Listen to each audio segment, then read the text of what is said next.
one of the things that intrigues me most about Braddock is that so much of great importance to the development of this country took place right here, right in this town that's less than a square mile in size.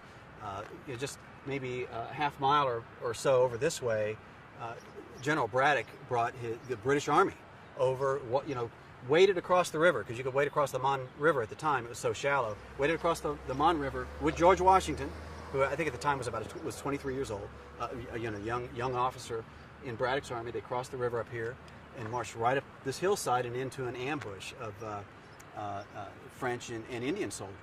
And you're talking about 1,400 soldiers. This was my understanding of this army is that it was considered an elite. This was a good army, and they crossed over. They were expected to take the fort easily. They marched up the hillside here, and they got their butts kicked by about 500 or 800 French and Indian soldiers. That was a hugely important event in the development of this country.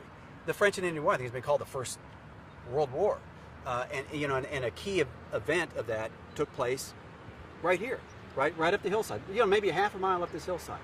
Then 100 years later, you have Andrew Carnegie, coming into town and establishing his you want me to continue? Or? You